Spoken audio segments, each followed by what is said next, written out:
দর্শক আমন্ত্রণ জানাচ্ছি দেশ ভাবনার এই মুহূর্তের বাংলাদেশে আপনাদের সাথে আছি আমি মির্জা শাকেসেব সাকিব। আজ আমরা আলোচনা করব রাজনীতির নতুন মেরুকরণ ও আইনের শাসন। এই বিষয় নিয়ে আলোচক হিসাবে আমাদের সাথে তিনজন অতিথি আছেন, চলুন তাদের সঙ্গে পরিচিত হয়ে নেই। আমার বাম পাশে আছেন ব্যারিস্টার জুবায়ের আহমেদ ভুইয়া, যুগ্ম সাধারণ সম্পাদক এবি পার্টি, আপনাকে স্বাগত জানাচ্ছি। তারপরেই আছেন তাহসিন রিয়াজ, যুগ্ম সদস্য সচিব এনসিপি, এবং সর্ববামে রয়েছেন শরীফ ওসমান হাদি, মুখপাত্র ইনকিলাব মঞ্চ। আপনাদের তিনজনকে স্বাগত জানাচ্ছি। ব্যারিস্টার ভুইয়া, আপনাকে দিয়ে শুরু করতে চাই। বাংলাদেশের রাজনীতিতে যে জুলাই বিপ্লব, এই বিপ্লবের সময় আমরা কোনো রাজনৈতিক মেরুকরণ দেখিনি। একটাই দাবি ছিল, যেটা যখন এক দফা হয়ে যায়, যে সরকার পতনের আন্দোলন। সেইখানে সমস্ত রাজনৈতিক দল শুধুমাত্র ফ্যাসিস্টের পতনের জন্যই আন্দোলন করেছে। কিন্তু এই আন্দোলনের একটা দীর্ঘ সময় পরে এসে আজকে কেন রাজনৈতিক দলগুলোর মধ্যে ভিন্ন মেরুকরণ আমরা দেখতে পাচ্ছি? জি, আপনাকে ধন্যবাদ, দর্শকদের ধন্যবাদ জানাচ্ছি। রাজনৈতিক মেরুকরণ তখনও ছিল, জুলাইয়ের সময় একটা ছিল, এখন আরেকটা আছে। কারণ ফ্যাসিস্ট হাসিনার বিরুদ্ধে এ টু জেড একটা ঐক্য হয়েছে এবং এই ঐক্যের জন্য আমরা সবসময় কাজ করেছি। এখন যারা আছে প্রত্যেকে আমরা একই ব্যানারে কাজ করেছি। কারণটা হলো সবার একটা কমন অবজেক্ট ছিল, যে আমার গোল হলো হাসিনাকে সরাইতে হবে। তো ওই গোলটা মানে যেহেতু সবার একটা নিয়ত ছিল, একটা অবজেক্ট ছিল, তখন ঐক্য স্বাভাবিক ছিল। এখন সরিয়ে ফেলার পরে আমাদের প্রত্যেকের চিন্তা কিন্তু একরকম না। আমি একটা জিনিস চাই, অন্যান্য দলগুলো আরেকটা জিনিস চায়, বিএনপি একরকম চায়, জামাত আরেক রকম চায়, হেফাজত আরেক রকম চায়। প্রত্যেকের চাওয়া কিন্তু আলাদা আলাদা।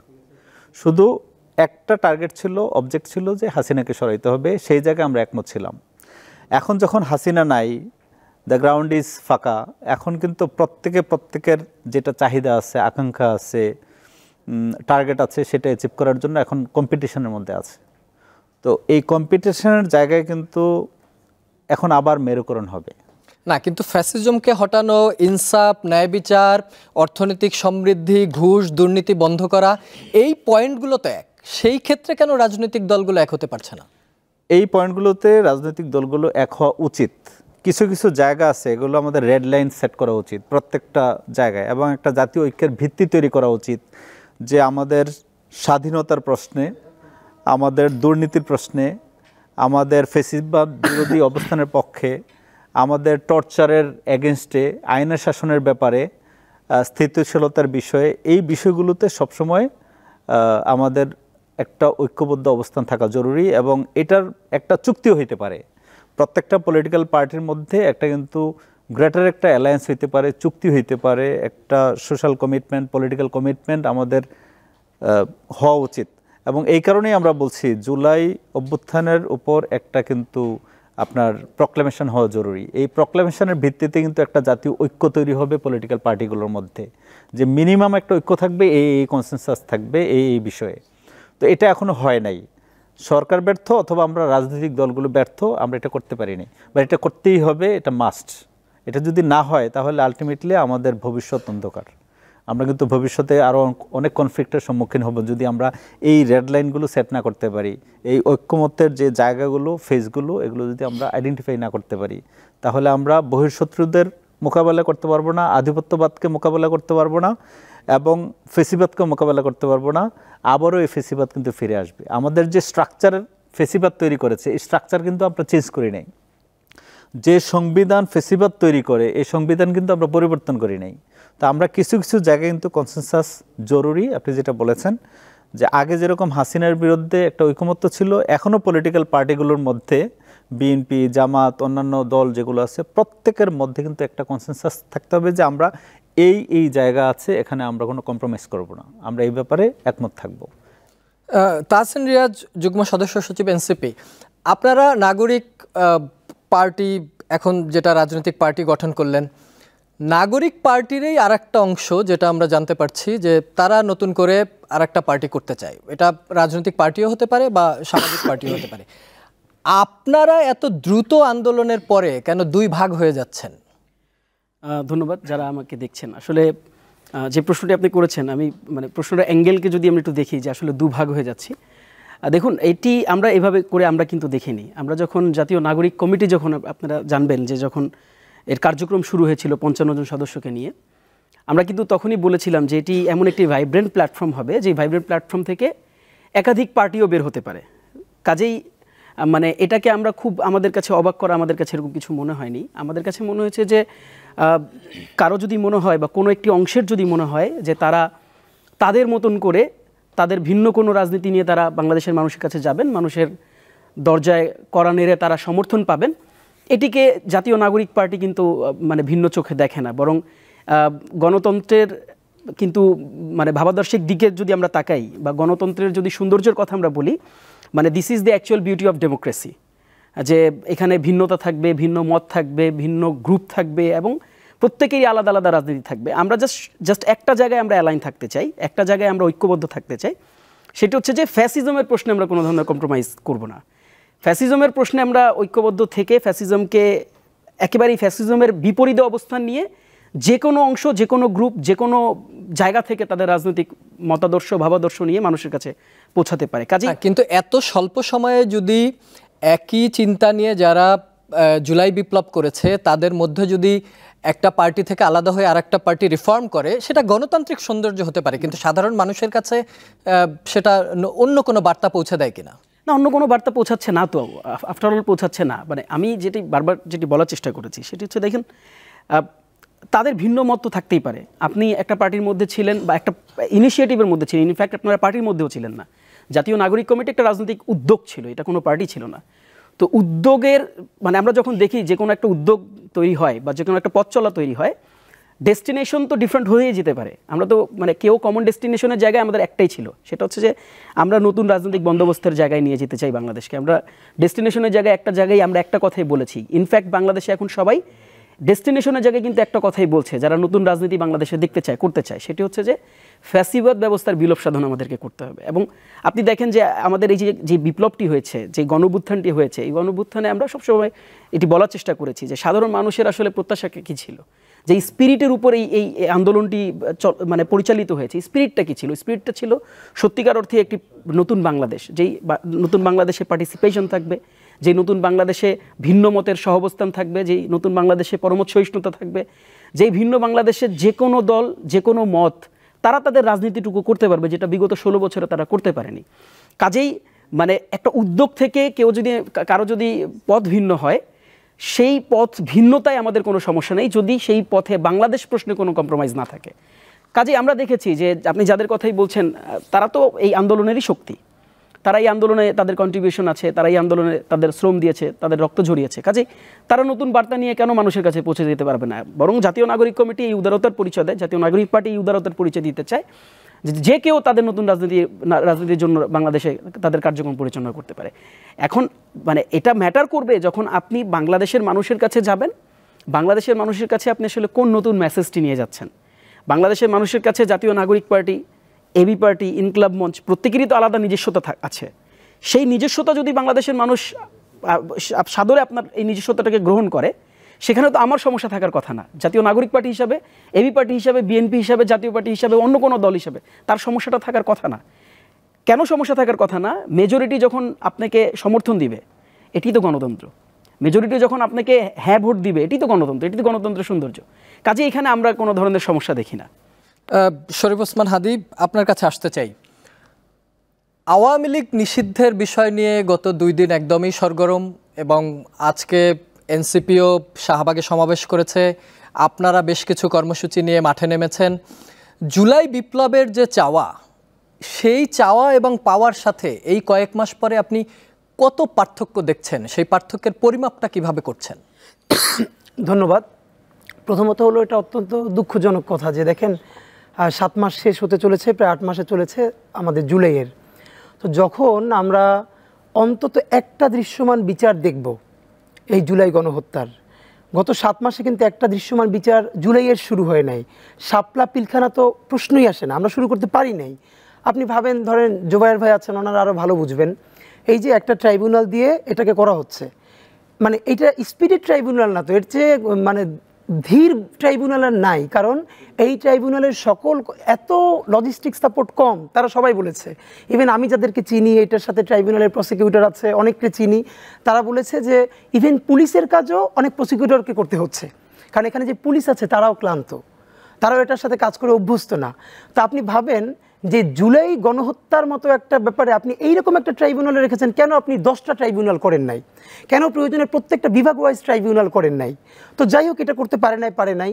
তো এরপরও তো আমরা ন্যূনতম যে একটা বিচার হবে, এই বিচার নিয়ে যখন আমরা থাকবো, দেখেন আফসোসটা হলো এর আগে আমাদের ন্যারেটিভটা ছিল যে বিচার নাকি নির্বাচন, খেয়াল করবেন যে সংস্কার নাকি নির্বাচন, সেই ন্যারেটিভটা বদলে গিয়ে এরপরে হলো কি যে নির্বাচনটা কবে, এখন দুদিন ধরে হচ্ছে সেই নির্বাচনে আওয়ামী লীগ থাকবে কি থাকবে না। মানে যখন আমরা বিচার চাইবো, অ্যাটলিস্ট একটা দৃশ্যমান বিচার শুরু হবে, তারপরে আমরা একটা ভালো গণতান্ত্রিক সরকার ব্যবস্থার দিকে চাইবো, তখন হলো গুড আওয়ামী লীগ ব্যাড আওয়ামী লীগ একটা নতুন ন্যারেটিভ নির্মাণ করা হয়েছে। আমি আপনাকে একটা স্পষ্ট বলি, দেখেন ধরেন আপনি বাংলাদেশের এমন কোনো রাজনৈতিক দল আর বলতে পারবেন যে সিরিজ জেনোসাইড চালিয়েছে দল হিসেবে? এই পিলখানা হত্যাকাণ্ড শেখ হাসিনা নিজে সেখানে অপারেশন পরিচালনা করতে দেয় না আর্মিকে। আর্মি বলেছে যে 30 মিনিট সময় লাগতো পুরো পিলখানাকে 4 ভাগ করে অপারেশন করলে, সে দেয় নাই। শাপলা গণহত্যা কিভাবে করেছে এটার তো প্রমাণ এখন আছে, সর্বশেষ জুলাই। একটা দল শুধু গত 15 বছরে, এর আগের সমস্ত হিস্ট্রি বাদ, সেরকম সিরিজ জেনোসাইড করেছে, দল হিসেবে তাকে আমরা নিষিদ্ধ করব অথবা তার বিচার করব, সে আইনি কাঠামোটাও কিন্তু এই আইনে রাখা হয় না যে কোনো দল বিচার করা যাবে না। ঠিক আছে, আপনি দল বিচার না করেন, এখন যে নতুন ন্যারেটিভ যে good Awami League bad Awami League, good Awami লীগটা কি হতে পারে ভাই? ওকে, এখানে একটা প্রশ্ন আনা হচ্ছে যে তাহলে যে বাংলাদেশে 25% আওয়ামী লীগের ভোটার আছে, আমরা কি তাদের গণতান্ত্রিক অধিকার মানি না? আমি আপনাকে মনে করিয়ে দিতে চাই, এটাও আর একটা নতুন ন্যারেটিভ বিল্ডিং হচ্ছে যে 25% আওয়ামী লীগের ভোটার, এটা মিথ্যা। ধরেন আমি যদি আপনাকে বলি 20% আওয়ামী লীগের ভোটার, তাহলে বাংলাদেশে কম বেশি 20 কোটি মানুষ আছে, তাহলে এর 25% মানুষ কত? 5 কোটি। এই 5 কোটি মানুষ তাহলে জুলাইতে যদি এই জুলাই যোদ্ধাদের বিপরীতে নামতো, তাহলে কি আমরা দাঁড়াতে পারতাম?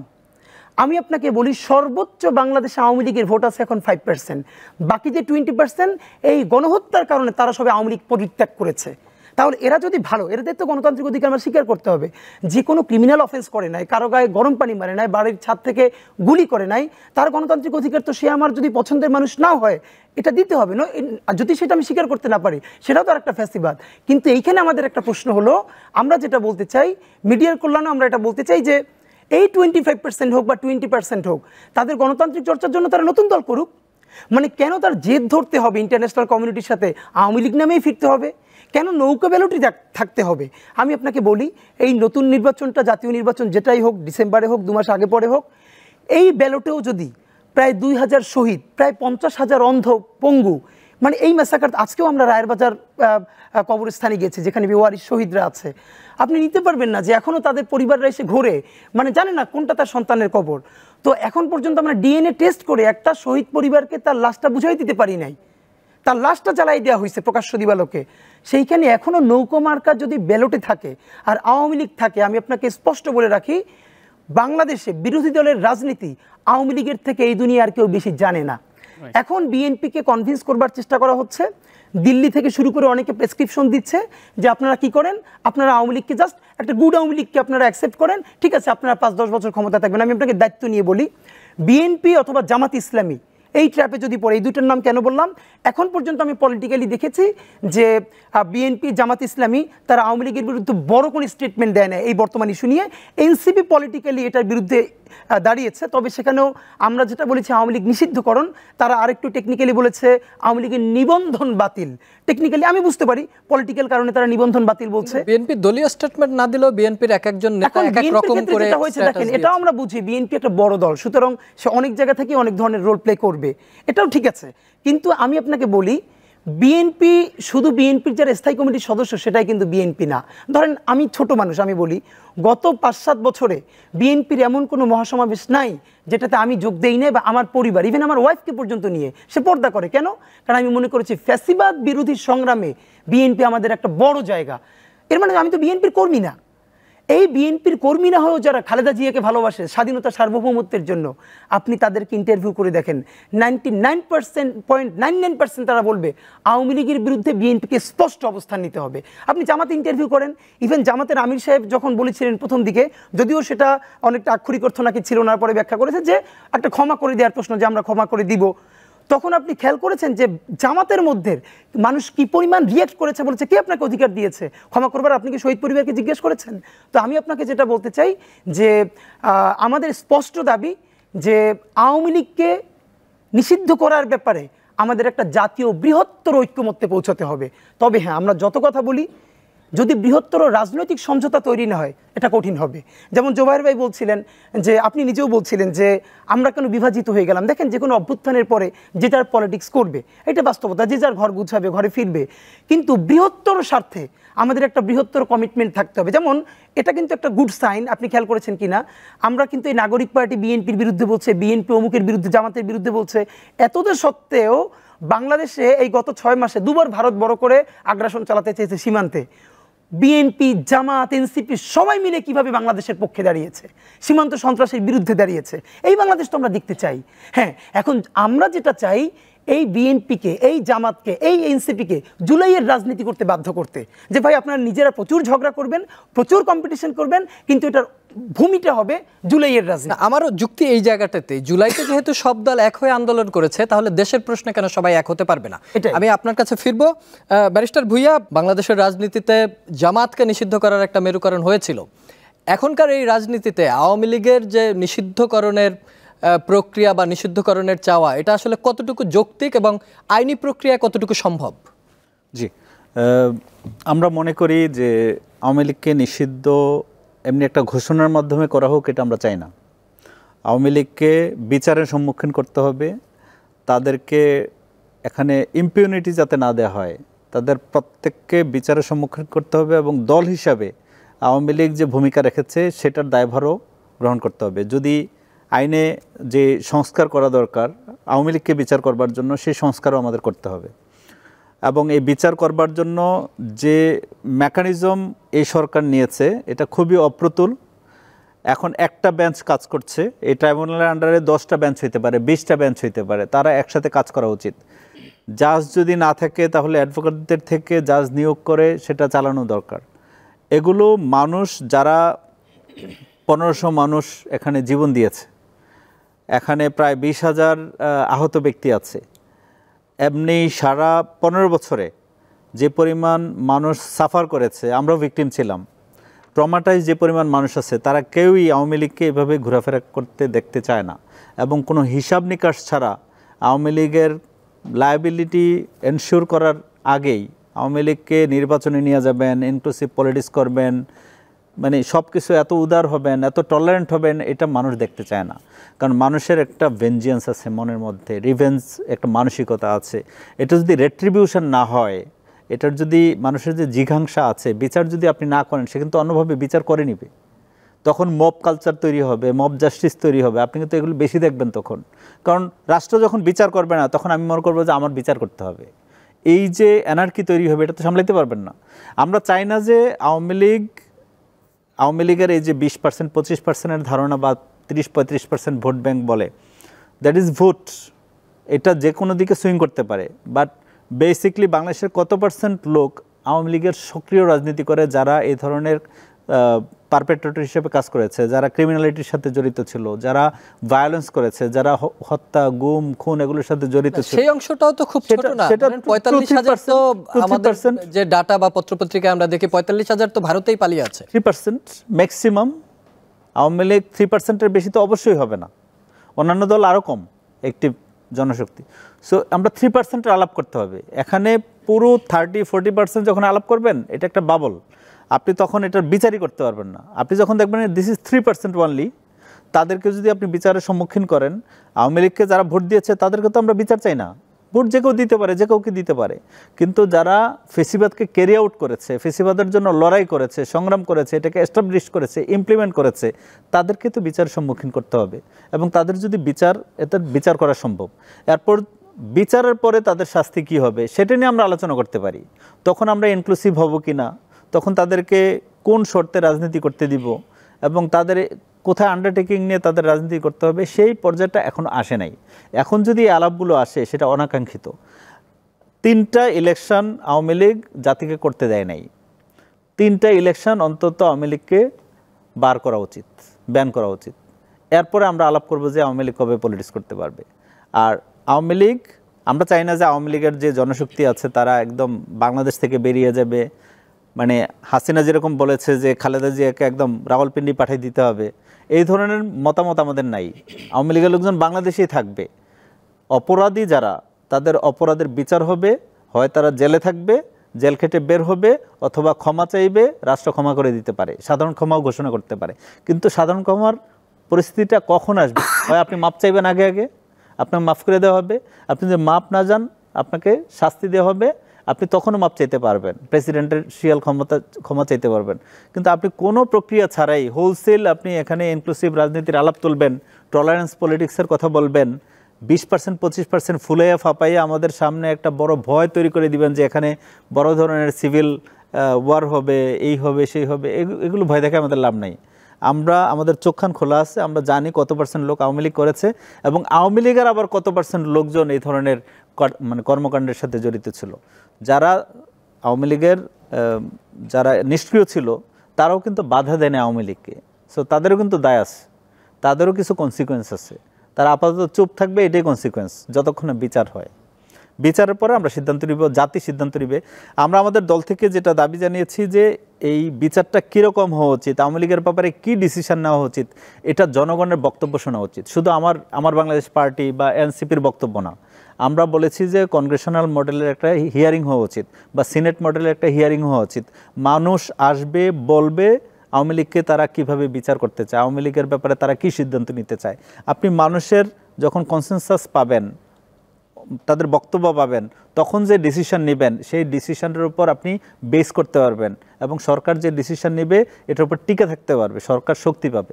এখন কোনো ডিসিশন না নিয়ে আপনি 5 জন 7 জন 20 জনের সাথে আলাপ করে একটা সংস্কার করবেন, একটা বিচার করে ফেলবেন, this is not the way.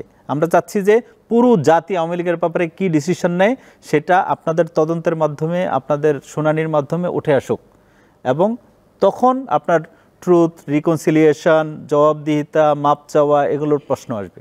কিন্তু আগে ওইগুলো করতে হবে। ব্যারিস্টার ভূঁইয়া, আপনাকে ধন্যবাদ। তাহসিন রিয়াজ, আজকে আপনার দল সমাবেশ করেছে আওয়ামী লীগ নিষিদ্ধের জন্য এবং সেখানে আপনার দলের একজন নেতা আক্তার হোসেন বলেছেন রক্তের শপথ, আওয়ামী লীগকে রাজনীতি করতে দেওয়া হবে না। আসলে কতদিন আওয়ামী লীগকে রাজনীতি করতে দেওয়া হবে না, আর এটা কি সম্ভব কিনা? দেখুন, এটা নিঃসন্দেহে সম্ভব। মানে কেন সম্ভব? আমরা যদি 5 তারিখে গণঅভ্যুত্থানের দিকে তাকাই, এটি কিন্তু আসলে জনগণ কিন্তু তাদের রায় দিয়েছে। আপনারা যেমনটি ডক্টর মোহাম্মদ ইউনূস সহ আমরা একাধিকবার বলেছি যে আপনি এখনও রাস্তা যদি আপনি হাঁটেন, রাস্তায় হাঁটা অবস্থায় আপনি যখন দেয়াল লিখনের দিকে তাকাবেন, যখন যে জেনজি আসলে এই দৃশ্যপট পরিবর্তন করেছে তাদের ভাষাগুলো যখন আপনি পড়বেন, অথবা যারা এই আন্দোলনের সাথে সক্রিয়ভাবে পার্টিসিপেট করেছে, অংশগ্রহণ করেছে, আপনি তাদের সাথে যখন 1-to-1 কনভারসেশন করবেন, কথা বলবেন, আপনি তাদের রায়টা পাবেন। জনগণ তাদের রায় আওয়ামী লীগের ব্যাপারে দিয়েছে এবং এই রায়টা খুব স্পষ্ট, প্রকাশ্য দিবালোকের মতন সত্য। এখন এই রায়টাকে আপনি এক্সিকিউট করবেন একটা সিস্টেমেটিক ওয়েতে, দ্যাটস দি থিং। মানে this is all we want. এখন সেই রায়টা হচ্ছে, আপনি চিন্তা করে দেখেন, মানে আমরা এরশাদ পতন আমরা শুনেছি, বই আমরা তখন ছিলাম না, দেখেছি, বলার সুযোগ নেই। আমরা এখনও যে ক্লিপগুলো দেখি, আপনি ওই ক্লিপের সাথে এই যে 24-এর গণঅভ্যুত্থান হয়েছে আপনি একটু মিলিয়ে দেখেন। সাধারণ মানুষ এতটা স্বতঃস্ফূর্তভাবে, মানে এমনভাবে যে সাধারণ মানুষ নামতে পারে, এটা কিন্তু অবিশ্বাস্য ছিল। আমরা জানতেছিলাম যে মানুষের মধ্যে ক্ষোভ তৈরি হয়েছে, মানুষের মধ্যে পরিবর্তনের আকাঙ্ক্ষা জন্ম নিয়েছে, কিন্তু এই আকাঙ্ক্ষা যে এত প্রখর ছিল এটি কিন্তু আমরাও টের পাইনি। যেমন আপনার দেখবেন যে যারা আমরা দেখেছি সম্মুখভাগে যারা ছিল তারা কিন্তু এখনও বলে যে আসলে, যেমন আসিফের একটা ইন্টারভিউ আপনারা হয়তো দেখেছেন, সেখানে কিন্তু সে বলছিল যে না, আমরাও তো বিশ্বাস করি না 5 তারিখে এইভাবে করে দৃশ্যপট পরিবর্তন হবে। কাজেই এই দৃশ্যপট পরিবর্তনের মূল স্টেক হোল্ডার সাধারণ মানুষ, জনগণের রায়টাকে আমাদের অনুধাবন করতে হবে, বুঝতে হবে। জনগণ রায় প্রদান করেছে, আক্তার হোসেন যেটি বলেছে এটির সাথে আমি শতভাগ সহমত পোষণ করি। আওয়ামী লীগের রাজনীতি বাংলাদেশে আর সুযোগ নেই। আওয়ামী লীগ রাজনীতি করবে কাদেরকে নিয়ে? আওয়ামী লীগ রাজনীতি করবে তো সেই জনগণকে নিয়ে, যেই জনগণ তাদেরকে বাংলাদেশ থেকে প্রতারিত করেছে, প্রত্যাখ্যান করেছে, বাংলাদেশ থেকে বিতাড়িত করেছে।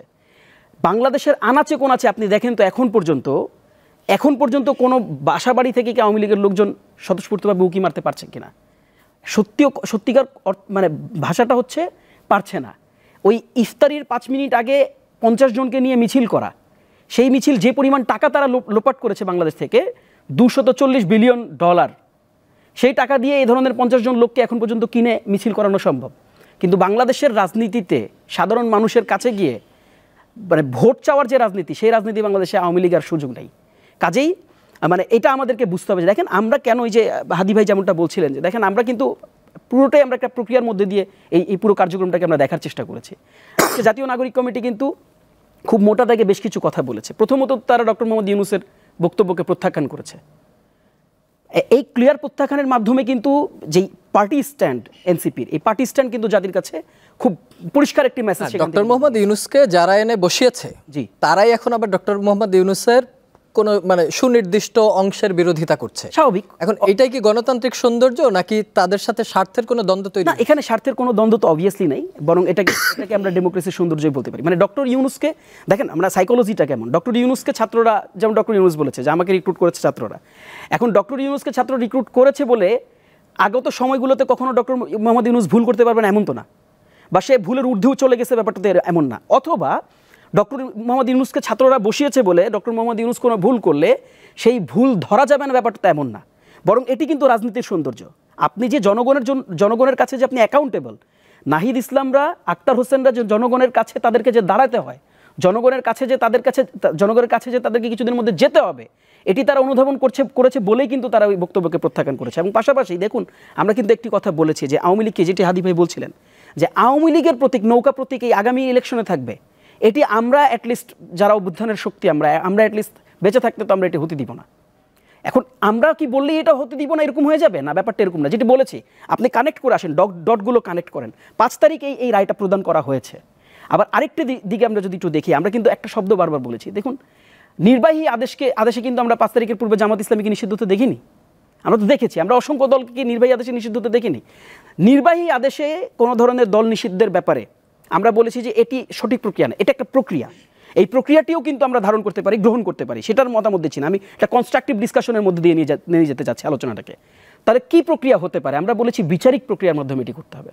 দেখুন, আওয়ামী লীগ যে গণহত্যা চালিয়েছে, আওয়ামী লীগ যে সাধারণ মানুষের বুকে গুলি ছুঁড়ে এই 16 বছর ক্ষমতা টিকেছে, আমরা শাপলা দেখেছি, আমরা পিলখানা দেখেছি, অসংখ্য গণহত্যা তো আমরা তাদের হাত দিয়ে দেখেছি। শুধু তাই নয়, আপনি অসংখ্য গণহত্যা যেখানেই বিরোধী দলের কোনো মানে মতকে তারা দেখেছে, তারা কিন্তু অস্ত্র দিয়ে এটিকে ডিমেন্ড করার চেষ্টা করেছে। এখন খেয়াল করে দেখুন, এই গণহত্যাগুলো আপনি যদি শুধুমাত্র নির্বাহী আদেশে যদি আপনি একটা পার্টিকে ব্যান করেন, তার এই কার্যক্রমের যে ভুল কার্যক্রমগুলো তারা পরিচালনা করেছে, যে আইন বিরোধী কার্যক্রমগুলো পরিচালনা করেছে, যে সংবিধান বিরোধী কার্যক্রমগুলো পরিচালনা করেছে, মানুষের স্বার্থের বিরুদ্ধে যেভাবে করে তারা অস্ত্র ধরেছে, যেভাবে করেছে সাধারণ মানুষকে পিটিয়েছে, এটি রাষ্ট্রীয় বিচার কার্যক্রম নিশ্চিত হওয়ার পর আপনি যখন বলবেন যে এই দেখুন, সাধারণ জনগণকে আপনি যখন দেখাতে পারবেন, ইন্টারন্যাশনাল কমিউনিটিকে আপনি যখন দেখাতে পারবেন যে ল অ্যান্ড অর্ডারের মাধ্যমে, ল অ্যান্ড অর্ডার বাংলাদেশের সংবিধান সিস্টেম বাংলাদেশের এই আওয়ামী লীগকে বলছে যে তাদের রাজনীতি করার বাংলাদেশে সত্যিকার অর্থে আর কোনো অধিকার নাই, সুযোগ নাই, তখন এটির গ্রহণযোগ্যতা ভিন্ন মাত্রায় যাবে।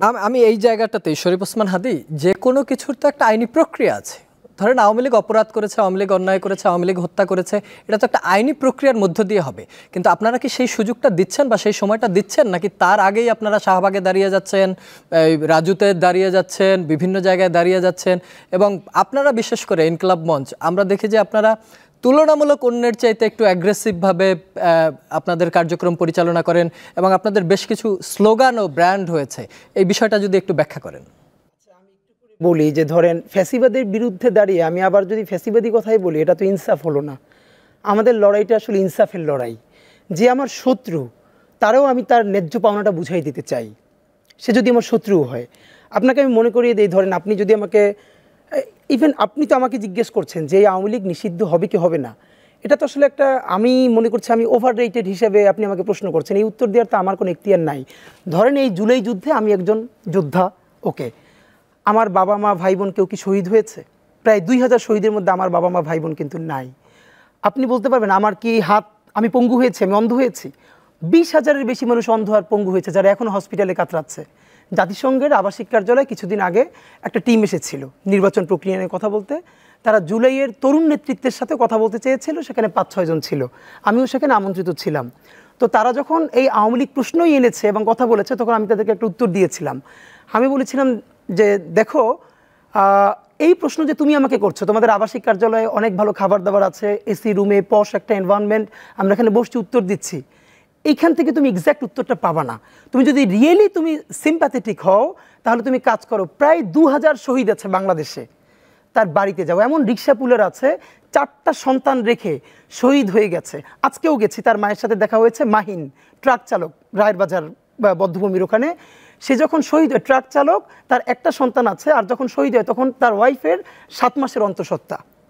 তার মা আর তার স্ত্রী প্রতিদিন রায়ের বাজার কবরস্থানে এসে ঘোরে তার ছবিটা নিয়ে।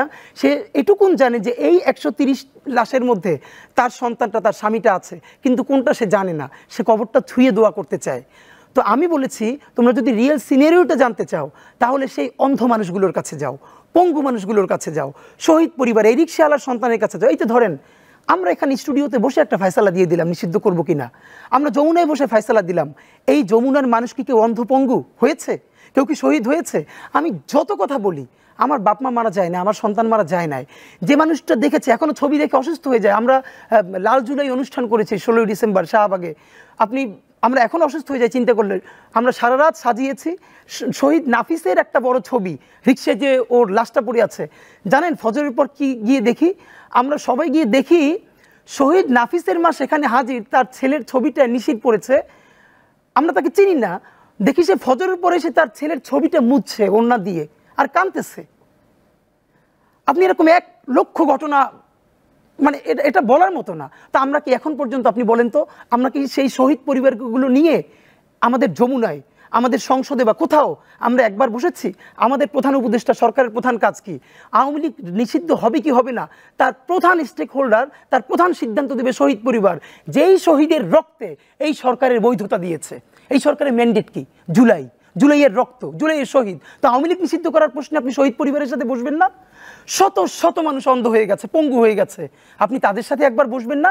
মানে যাদের কথা বারবার বলছেন যে এই জুলাইয়ের রক্ত আহত, তারাই আমাদের ম্যান্ডেট। তো আওয়ামী লীগ নিষিদ্ধ প্রশ্নে আপনি কি জাতিসংঘের অফিসে বসবেন? আপনি কি যমুনায় এসি রুমে বসবেন? নাকি আপনি রিক্সাওয়ালা সেই শহীদের স্ত্রীর সাথে বসবেন, ট্রাক চালক মাহিনের মায়ের সাথে বসবেন? এইটা আমরা বসি নাই। আমাদের এখানে স্পেসিফিক একটা আছে। দুটো কারণে আমরা দুইভাবে আমরা নিষিদ্ধের প্রশ্ন তুলছি, মুখস্থ বলে দিলেই হবে না। প্রথমত হলো, আমরা চাই এইটা একটা গণভোট দেয়া হোক। অবশ্যই আওয়ামী লীগ নিষিদ্ধের ব্যাপারে একটা গণভোট দেয়া হোক। সেই গণভোটে বাংলাদেশের মানুষ যদি মনে করে যে না, আওয়ামী লীগকে রাজনীতি করতে দেওয়া যাবে, তাহলে আওয়ামী লীগ রাজনীতি করবে। কিন্তু আমরা যেটুকুন জানি, তাতে মিনিমাম 95% ভোট পড়বে আওয়ামী লীগ রাজনীতি নিষিদ্ধের। কারণ আমি আপনাকে বলি, কিছুদিন আগে আমরা সারা ঢাকায় গ্রাফিতি যেগুলো মুছে দেওয়া হয়েছিল, সেই গ্রাফিতিগুলো আবার এঁকেছি। মণিপুর স্কুলের প্রায় 20টা ছেলে মেয়ে 9, 10 ইন্টারে পড়ে, ওরা এই প্রচুর গ্রাফিতি এঁকেছে আন্দোলনের সময়, ওরা আমাদের কাছে এসে এঁকেছে। তারপর আমরা যখন সবাই ছবি তুলবো, তখন 3-4টা মেয়ে, ওরা ইন্টারে পড়ে, ওরা বলে ভাই আমরা প্লিজ ছবি না তুলি। আমি বললাম কেন? তখন ওরা বলল যে ওরা সবাই আওয়ামী পরিবার না, শুধু ওর বাচ্চারা আওয়ামী লীগের বড় নেতা। তো এই ছবিটা দেখলে ওদের ক্ষতি হতে পারে, এই জন্য ওরা ছবি তুলতে চায় না। কিন্তু আপনি অবাক হবেন, আমরা তেজগাঁয়ে এঁকেছি, সকাল 9টা থেকে বিকাল 5টা পর্যন্ত এঁকেছে। ওদেরকে শুধু একবার স্ন্যাক্স খাওয়াইতে পারছে, ওরা লাঞ্চ পর্যন্ত করবে না। তাহলে আপনি কিসের 25%, 30% ভোটের কথা বলেন? আমাদের প্রথম প্রস্তাবনা, আপনি গণভোটে যান। গণভোটে যদি সত্যি বাংলাদেশের মানুষ আওয়ামী লীগকে নিষেধ করে দেয়, মানে বলে যে না রাজনীতি করতে পারবে, তাহলে আমাদের কোনো আপত্তি নাই। ওকে, আপনি যদি গণভোটে যেতে না পারেন, তাহলে আপনি নির্বাচনের আগে এমন বিচারিক দৃষ্টান্ত উপস্থাপন করেন। ধরেন আপনি যদি সত্যিকারের বিচার হয়, বাংলাদেশে এমন কোনো জেলা আওয়ামী লীগের সভাপতি, সেক্রেটারি থেকে শুরু করে উপজেলা ইউনিয়ন আপনি পাবেন যার হাতে রক্ত নাই, শাপলার রক্ত, পিলখানার রক্ত, জুলাইয়ের রক্ত। তো সবাইকে যদি আপনি বিচারের কাঠগড়ায় নিয়ে যেতে পারেন, এরপরে যদি 300 লোক বাংলাদেশে ইলেকশন করার থাকে আওয়ামী লীগের পক্ষে, আমাদের কিছু বলবার নাই। কিন্তু আপনি বিচারও করতেছেন না, আপনি গণভোটেও যাচ্ছেন না, আপনি শহীদ পরিবারের সাথেও বসছেন না আওয়ামী লীগ নিয়ে। আপনি কার সাথে বসছেন? তাহলে এবার আমি কথা লাস্ট বলে শেষ করি। আপনি বসছেন ইন্টারন্যাশনাল কমিউনিটির দোহাই দিয়ে। তাহলে আপনাকে প্রশ্ন করি, 2014-তে 154টা আসন আনকনটেস্টেড হয়েছে, 18তে দিনের ভোট রাতে হয়েছে, 14তে কিছু হয় নাই। পরপর 3টে ইলেকশন কোনো ধরনের নির্বাচন ছাড়া হয়েছে। সুবর্ণচরে শুধু ধানের শীষে ভোট দেওয়ার অপরাধে আমাদের এক গৃহবধূ 3 সন্তানের জননী তাকে মুহুর্মুহু ধর্ষণ করা হয়েছে। এরকম লক্ষ লক্ষ ঘটনা আছে গত 15 বছরে। তখন ইন্টারন্যাশনাল কমিউনিটি কোথায় ছিল? ইনক্লুসিভ ইলেকশন তো অনেক পরের কথা। এই আওয়ামী লীগকে কারা টিকিয়ে রেখেছিল? এই যে কখনো ইউরোপিয়ান ইউনিয়ন, কখনো জাতিসংঘ, কখনো এসব আপনি ইন্টারন্যাশনাল কমিউনিটির দোহাই দেন, তারা কি একবার আওয়ামী লীগকে এসে বলেছে যে তুমি এই ইলেকশন কেন বিএনপিকে ছাড়া করছো? কেন 14 ইলেকশন, 18 ইলেকশন, 24 ইলেকশন হতে পারলো? তখন তোমরা কুসুম কুসুম প্রতিবাদ করে তারপরে ঠিকই তাকে ক্ষমতায় থাকতে দিয়েছো। শুধু ক্ষমতায় থাকে নাই, সে পরপর জেনোসাইড চালিয়েছে। এখন তারা যদি আমাকে বলে যে ডেমোক্রেসির জন্য ইনক্লুসিভ পলিটিক্স, এখন ইনক্লুসিভ পলিটিক্স মানেই হলো আপনি আওয়ামী লীগের বিচার করবেন, গণভোট করবেন, নিষিদ্ধ করবেন, এরপরে পরিশুদ্ধিকরণের মধ্য দিয়ে যারা হত্যা করে নেয় তাদেরকে নিয়ে আপনি করবেন। আর সর্বশেষ একটা কথা আপনাকে বলি, এই যে ইউরোপিয়ান ইউনিয়ন, তাকে আপনি গিয়ে বলেন তো আজকে সে কি জার্মানিতে গিয়ে নাজিদের পক্ষে বলতে পারবে আজকে নাজিরা নতুন করে পার্টি করবে? মানে জার্মানিতে নাজির বিচার শুধু না, নাজির নামে কথা বলাও অপরাধ। নাজি কি করেছে? ফ্যাসিবাদ কায়েম করেছে নাজিরা। আর সেই ফ্যাসিবাদ বাংলাদেশে যারা কায়েম করছে আপনারা তাদের পক্ষে অ্যাডভোকেসি করতে আসছেন। তো এই জন্য আমাদের কথা হলো ইন্টারন্যাশনাল কমিউনিটিকে, তাহলে আপনি বলতে পারেন যে ইনকিলাব মঞ্চ তাহলে এত শক্ত করে কথা বলে কেন? ইনকিলাব মঞ্চ এত শক্ত করে কথা বলে, পলিটিক্স করতে হলে অনেক কম্প্রোমাইজ করতে হয়। জোবাইর ভাইদের করতে হবে, এই যে আমাদের ভাইদের করতে হবে এনসিপির, কারণ তাদেরকে অনেক ধরনের সিস্টেমের মধ্যে দিয়ে যেতে হয়। আমরা যেহেতু একটা প্রেশার গ্রুপ হিসেবে দাঁড়িয়েছি, আমরা জুলাইয়ের জজবাই এত শক্ত করে জুলাইয়ের রক্তের উপরে দাঁড়াই কথা বলতে চাই, যাতে বিএনপি, জামাত, এবি পার্টি, এনসিপি সবাই জুলাইয়ের রাজনীতি করতে, ইনসাফের রাজনীতি করতে বাধ্য হয়। এই জন্য আমাদের কষ্ট হলেও এত শক্ত করে কথা বলতে হয়। অনেক ধন্যবাদ তাহসিন রিয়াজ। এনসিপিও কি তাই মনে করে কিনা যে রাজনীতিতে যে নতুন মেরুকরণের আমরা কথা বলছি, সেই মেরুকরণে আওয়ামী লীগ আসবে না, আওয়ামী লীগকে বাদ দিয়ে বাকিরা রাজনীতি করবে? মানে মেরুকরণটা কি এরকম হবে?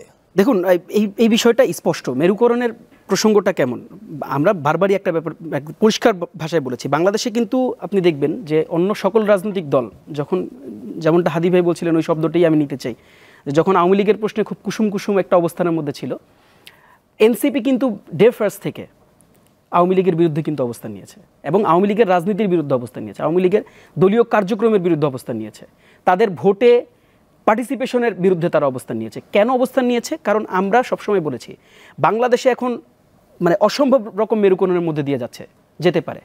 বাংলাদেশে অসংখ্য নতুন পার্টি হতে পারে। বাংলাদেশে পার্টির মধ্যে ডিবেট হচ্ছে, পার্টির মধ্যে বাকবিতণ্ডতা হতে পারে। আমাদের কোনো সমস্যা নেই, কোনো দ্বিমত নাই এই প্রশ্নগুলোতে। এ ধরনের মেরুকরণ বাংলাদেশের মানে স্বার্থের জন্য ইভেনচুয়ালি ভালো, বাংলাদেশের রাজনীতির জন্য ইভেনচুয়ালি ভালো। আমরা তো 16 বছরেই এই ডেমোক্রেসির এই প্র্যাকটিসটা দেখি নাই। আমরা বিএনপিকে এখন জামাত ইসলামী কাউন্টার করতেছে, জামাত ইসলামীকে এনসিপি কাউন্টার করতেছে, এনসিপি কখনো কখনো বিএনপিকে কাউন্টার করতেছে। এগুলো তো ডেমোক্রেসির পার্ট। আমরা প্রেসিডেন্সিয়াল ডিবেট দেখি না বিভিন্ন দেশে? তো এটাকে আমরা নেগেটিভলি দেখি না। মেরুকরণ, নতুন নতুন বাংলাদেশের রাজনীতিতে নতুন পদ্ধতির ইন্ডোজমেন্ট, এগুলোতে আমাদের কোনো সমস্যা নেই। আমাদের প্রাসঙ্গিকতা, আমাদের একেবারে কি ফোকাসের জায়গা সবসময় একটা ছিল, যেখানে এই মানে নজিরবিহীন গণহত্যা বাংলাদেশের মানুষ যেখানে এক্সপেরিয়েন্স করেছে, যেখানে এখন পর্যন্ত শহীদদের মানে মায়েরা, বোনেরা রাস্তায় এখন পর্যন্ত এই বিচার কার্যালয়ের কাঠগড়ায় কিন্তু এখন পর্যন্ত ঘুরে বেড়াচ্ছে শুধুমাত্র বিচারের দাবিতে, সেখানে আওয়ামী লীগের প্রশ্নে আমাদের কোনো ধরনের আপোষ নাই। বাংলাদেশের রাজনীতিতে এনসিপি একটা সিঙ্গেল অবস্থান। আপনি আজকে সমাবেশের বক্তব্যগুলো খেয়াল করবেন, গতকালকের সাংবাদিক সম্মেলন আপনি খেয়াল করবেন, তার আগে যখন জাতীয় নাগরিক পার্টি ছিল, আমরা যখন বিভিন্ন জেলায়, বিভিন্ন উপজেলায়, আমরা যখন একেবারে গ্রামের প্রত্যন্ত অঞ্চলগুলোতে আমরা গিয়েছি, আমরা কিন্তু সাধারণ মানুষের কথা শুনেছি। আমি যে আজকে এত কনফিডেন্টলি আপনাকে বলতে পারছি, যেমনটা আমি হাদি ভাই যেটা বলছিলেন যে দেখেন 5%, আমি খুব সহজভাবে এটাকে আমি অ্যাকসেপ্ট করে নিতে চাই। বাংলাদেশের আপামর জনতার সাথে আমরা কিন্তু মেশার চেষ্টা করেছি, আমরা মানুষের সাথে কথা বলেছি। বাংলাদেশের মানুষ তো এ ধরনের খুনিদের রাজনীতি আর দেখতে চায় না। বাংলাদেশের মানুষ যারা এই যে নিশিরাতের ভোট করেছে, ডামি ইলেকশন করেছে, যারা কিনা এই একেবারে ফ্যাসিবাদ কায়েমের তো সর্বোচ্চ চূড়ায় নিয়ে গেছিল বাংলাদেশকে, এই সমস্ত মানুষের এই টিনচোর ঘুষখোর মানুষদের রাজনীতি বাংলাদেশ আর দেখতে চায় না। কাজেই এখানে আর কোনো কম্প্রোমাইজের কথা নাই, এখানে আর কোনো স্যাক্রিফাইসের কথা নাই, এখানে আর নতুন করে আলোচনা সমালোচনার কথা নাই। এখানে আলোচনার প্রসঙ্গ একটাই, আপনি আওয়ামী লীগকে আগে বাদ দেন রাজনীতি থেকে, আওয়ামী লীগকে লীগকে নিষিদ্ধ করেন, পদ্ধতিগত ডিবেট হতে পারে। এটা কি বিচারিক প্রক্রিয়ার মধ্যে দিয়ে হবে, এটি কি নির্বাহী আদেশের মধ্যে দিয়ে হবে, ইনকালাব মঞ্চের পক্ষ থেকে যে প্রপোজিশনটা এসেছে এটা গণভোটের মধ্যে দিয়ে হবে, যে কোনো প্রক্রিয়া হতে পারে। বাংলাদেশের মানুষ কি রায় দিবে সেটা আমরা জানি খুব ভালো করে, বাংলাদেশের মানুষের রায় খুব স্পষ্ট। কাজেই এখানে কোনো ধরনের আলোচনা হবে না। আলোচনা আওয়ামী লীগকে বাইরে রেখে, যেমনটি কিছুক্ষণ আগে আমাদের সহ আলোচক বলছিলেন যে অ্যাটলিস্ট 3টা ইলেকশন, মানে এটা আমি জাস্ট ওনাকে এন্ডোর্স করার জন্য বলছি, আমাদের পার্টি স্ট্যান্ড এমন না, অ্যাটলিস্ট 3টা ইলেকশন মানুষকে তারা ভোট দিতে দেয় নাই। কে কে ভোট দিয়েছে তাদের পেছনে তারা ওই জোর করে তাদের ভোট তারা চিন্তাই করেছে। কাজেই আওয়ামী লীগের প্রশ্নে আমাদের অবস্থান খুবই পরিষ্কার, মেরুকরণ হতে থাকুক, মানে ডেমোক্রেটিক্যাল ডিবেট চলতে থাকুক, মানুষের মধ্যে মানুষের, দলের মধ্যে দলের, মানুষ থেকে মানুষের যে ভাবাদর্শ, এই ভাবাদর্শের মতবাদ যে ডিবেট, এগুলো চলতে থাকুক, আমাদের কোনো সমস্যা নেই। আওয়ামী লীগ প্রশ্নে আমাদের একেবারে শেষ কথা এটি। ধন্যবাদ ব্যারিস্টার ভূঁইয়া, আপনাকে দিয়ে শেষ করতে চাই। জুলাইয়ের আন্দোলনের যে পরিকাঠামো থাকার কথা এবং পরবর্তীতে মানুষ যেভাবে জুলাইকে দেখার কথা যে সরকার এখন আছেন বা যারা চালাচ্ছেন তারা কি এই জায়গাতে ব্যর্থ হচ্ছেন জুলাইকে মানুষের কাছে পৌঁছে দেওয়ার ক্ষেত্রে? আমি বলবো ব্যর্থ, পুরোপুরি ব্যর্থ বলবো না, বাট তারা ইনসাফিসিয়েন্ট, যতটুকু করেছে ইনাফ না, তাদের আরও অনেক কিছু করবার ছিল। মানুষের যে, তারা অবশ্য অনেকগুলো টাস্ক নিয়েছে, তারা অল্প কয়েকজন উপদেষ্টা এবং এক একজন অনেক মন্ত্রণালয় চালাচ্ছে। একই সাথে বাংলাদেশের কিন্তু রাষ্ট্র পরিচালনার অনেকগুলো সমস্যা আছে।